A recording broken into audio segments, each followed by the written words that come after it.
Alors voilà, on va tenter de faire un remplissage intelligent, on va voir ce qui se passe. Je n'ai jamais testé sur cette image, je vous le dis, parce que j'aime bien tester sur de nouvelles images et pas prendre des images où je suis sûr que ça va fonctionner et que j'aurai pas de surprise. Donc je n'ai jamais essayé avec cette image-là. Alors on y va, édition, remplir.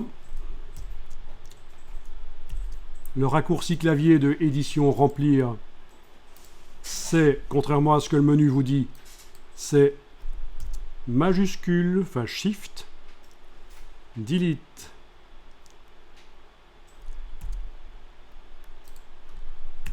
Donc, Shift Delete, édition remplir. Remplir avec contenu pris en compte. Normal 100%. On laisse tout ça comme c'est là. Juste changer ça. OK. Et voilà. Il a disparu. Donc ça, c'est intéressant. Vous voyez comment adapter des images que vous auriez faites ou que vous auriez récupérées. Il y a des choses qui vous dérangent. C'est une méthode, le remplissage intelligent.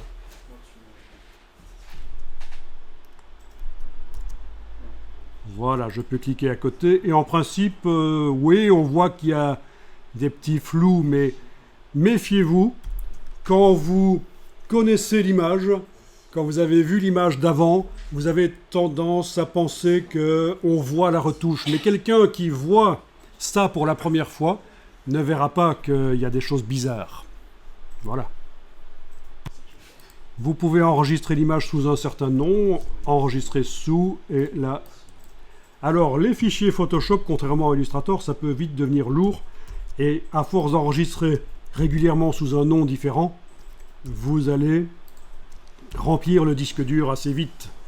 N'enregistrez jamais directement sur une clé USB connectée à l'ordinateur, ça ne marche pas. C'est source de problème. C'est sur un disque dur qu'on enregistre. Externe ou interne, peu importe, mais pas une clé USB. Voilà, et donc ça peut vite se remplir. Et évidemment, à un certain moment, il n'est pas interdit de liquider les plus anciennes versions, hein, de faire de la place. Illustrator, c'est plus léger comme fichier, mais là, ça peut vite devenir lourd et bien remplir le disque dur.